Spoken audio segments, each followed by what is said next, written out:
باقی سب تو شہربانو کے گلے لگ کے بہت نارمل سے انداز میں ملی تھی، کیونکہ کل صبح شہربانو نے دوبارہ گھر جو آ جانا تھا، لیکن شہربانو کی ماں بیٹی کو گلے لگا کر بہت شدت سے روئی تھی، کیونکہ صرف انہی کو تو احساس تھا کہ ان کی بیٹی قربان ہو گئی ہے۔ بے شک اس نے کل صحیح سلامت واپس گھر آ جانا تھا، لیکن ساتھ یہ دکھ بھی تھا کہ وہ پوری دنیا سے کٹ جائے گی۔ ہارون کی بڑی اماں نے آگے بڑھ کر ان کو الگ کیا اور بہوؤں کو اشارہ کیا کہ وہ شہربانو کو گاڑی میں بٹھائیں۔ مرشد سائیں، اب ہمیں اجازت دیں۔ بڑی اماں نے احترام سے کہا، البتہ ان کے لہجے میں بے پناہ خوشی تھی کہ انہوں نے اپنی منت پوری کر لی ہے۔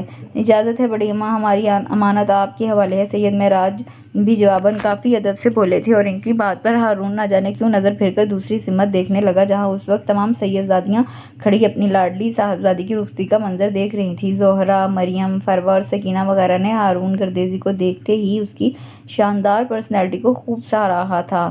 بلیک 3 پیس سوٹ میں ملبوس اپنے چچا سائی کے ہمراہ کھڑا وہ اس وقت نہ جانے کیا بات کر رہا تھا۔ وہ سبھی اسے دیکھتی رہ گئیں، یہاں تک کہ ماں جی نے بھی اپنے داماد کو دل ہی دل میں بے حد سراہا تھا، مگر کیا فائدہ اس سب کا؟ تھوڑی دیر بعد وہ اپنی بلیک مرسیڈیز میں بیٹھا اور دلہن کے ساتھ روانہ ہو گیا تھا۔ ہارون، یہ کہاں جا رہے ہو تم؟ وہ اپنے کوٹ کے بٹن کھول کر اسے بازو پر ڈالتا سیڑھیاں چڑھ رہا تھا، جب زینی آپا کی آواز نے اچانک اس کے قدم روک دیے تھے۔ اس نے سیڑھیوں پر کھڑے کھڑے گردن موڑ کر ڈرائنگ روم کے وسط میں کھڑی زینی آپا کو دیکھا، تعجب بھری نظروں سے اسے دیکھا تھا۔ اپنے بیڈ روم میں، اور کہاں؟ اس نے کافی لاپرواہی سے جواب دیا۔ کیا بیڈ روم میں؟ مگر تم بھلا بیڈ روم میں کیسے جا سکتے ہو؟ وہاں تو… وہ کہتے کہتے یکدم خاموش سی ہو گئیں۔ گھبراہٹ ان کے پورے چہرے پر جھلکنے لگی تھی، کیونکہ انہیں احساس ہو چکا تھا کہ وہ شہربانو کو ہارون کے بیڈ روم میں بٹھا کر کتنی بڑی اور کتنی سنگین غلطی کر چکی ہیں۔ وہاں کون ہے؟ وہ جان بوجھ کر انجان بنا تھا۔ وہ شہربانو، زینی آپا کو کچھ سمجھ نہیں آ رہا تھا کہ وہ ہارون کو کیسے ہینڈل کریں۔ کون شہربانو؟ اس نے پھر سوال کیا تھا۔ وہ جس کے ساتھ آج تمہاری شادی ہوئی ہے۔ زینی آپا کو مجبوراً ہی کہنا پڑا، کیونکہ وہ کوئی جواب بھی تو نہیں تھا، اور انہیں کیا پتا تھا کہ وہ جان بوجھ کر انجان بن رہا ہے۔ جس کے ساتھ آج میری شادی ہوئی ہے، پھر وہ تو میری بیوی ہوئی نا، میری منقوہہ۔ اس لحاظ سے میرا اپنے بیڈ روم میں جانا کوئی غلط بات تو نہیں ہے۔ آپ کیوں اتنی پریشان ہو رہی ہیں؟ وہ پلٹ کر سیڑھیاں اتر آیا۔ لیکن ہارون، تم نہیں جا سکتے، اس کا اختیار نہیں ہے۔ عجیب بات ہے زینی آپا، گھر میرا ہے، بیڈ روم میرا، بیوی میری ہے، اور مجھے یہ اختیار نہیں ہے؟ یہ بھلا کس کتاب میں لکھا ہے؟ اسے کافی خفگی اور حیرانی کا اظہار کیا تھا۔ ہارون، تم جانتے تو ہو یہ شادی ایک رسم ادا کرنے کے لیے ہوئی ہے، یہ ویسا رشتہ نہیں ہے جیسا تم سمجھ رہے ہو۔ تمہارا شہربانو پہ کوئی حق نہیں ہے، وہ اپنے باپ دادا کی رسم کے مطابق صدقہ کی گئی ہے۔ زینی آپا کے لیے بہت مشکل ہو رہا تھا ہارون کو سمجھانا، کیونکہ وہ ان کی ہر بات، ہر جواب میں نقص نکال رہا تھا اور اپنی دلیلیں دے رہا تھا۔ ایک انسان کی قربانی، ایک انسانی صدقہ تو اللہ تعالیٰ نے بھی نہیں لیا تھا جو یہ بڑی اماں کے مرشد سائیں لے رہے ہیں۔ اگر ایسا ممکن ہوتا تو سب سے پہلے انسان کی قربانی کی صورت میں حضرت اسماعیل علیہ السلام قربان ہوتے، اور پھر ہر سال ہر انسان کو اپنے پیارے اللہ کی راہ میں قربان کرنا پڑے۔ کچھ سوچئے زینی آپا، پیر فرید حسین کے خاندان میں یہ رسم نہیں، ظلم ہو رہا ہے، اور میں یہ ظلم نہیں ہونے دوں گا۔ میں نے یہ شادی اس لیے کی ہے کہ ان کی اس رسم کو مٹایا جا سکے۔ سو پلیز ہیلپ می، میں اپنے بیڈ روم میں جا رہا ہوں، گڈ نائٹ، کل ملاقات ہوگی۔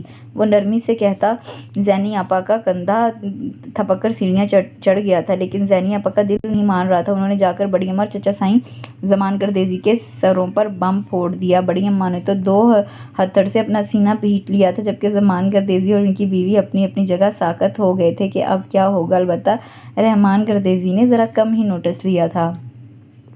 ہارون گردیزی کی تایا زاد بہن زینی آپا اسے تقریباً 1 گھنٹہ پہلے اس بیڈ روم میں چھوڑ کر گئی تھی، لیکن اسے نہیں پتا تھا کہ یہ بیڈ روم کس کا ہے۔ اسی لیے اس بیڈ روم کو تھوڑی دیر کے لیے اپنی آرام گاہ سمجھ کر دن بھر کی اکڑی ہوئی کمر کو ریلیکس کرنے کی غرض سے ذرا سی نیند دراز ہو گئی تھی، اور زینی آپا کا انتظار کرنے لگی، جو اسے تھوڑی دیر بعد آنے کا کہہ کر گئی تھیں۔ لیکن پھر آدھا گھنٹہ گزرنے کے بعد بھی وہ نہیں آئی۔ اب شہربانو کو اپنے بناؤ سنگار سے کوفت ہونے لگی تھی، تبھی وہ زینی آپا کا انتظار کرتے کرتے بیڈ سے اٹھ کھڑی ہوئی تھی۔ ابھی وہ آگے بڑھنے ہی والی تھی کہ اس کی نظر سائڈ ٹیبل پر رکھی تصویر کی سمت اٹھ گئی۔ اس نے ہارون گردیزی کو ٹھیک طرح سے دیکھا تو نہیں تھا، مگر رخصتی کے دوران ایک سرسری سی نظر تو اس پر پڑی تھی، اس لیے پہچاننے میں دیر نہ لگی کہ یہ تصویر ہارون گردیزی کی ہے، اور بے ساختہ ہی وہ اس خوبصورت فریم میں سجی ہارون گردیزی کی متاثر کن پرسنالٹی کو دیکھے گئی، اور ساتھ یہ بھی احساس ہو گیا کہ یہ کمرہ ہارون گردیزی کا ہی ہے۔ وہ شہربانو کو رخصت کرا کے حویلی لے جانے کی بجائے اپنے شہر والے گھر میں لے کر آیا تھا۔ البتہ حویلی جانے کے لیے اس کے کیا ارادے تھے ابھی کچھ پتا نہیں تھا۔ شہربانو نے کھڑے کھڑے پورے کمرے کا جائزہ لے ڈالا۔ اس دوران وہ چلتی ہوئی کمرے کے بیچوں بیچ جا کھڑی ہوئی تھی کہ اچانک ہلکی سی دستک کے ساتھ دروازہ بھی کھل گیا تھا۔ آنے والے کے قدموں کی آہٹ ابھری تھی۔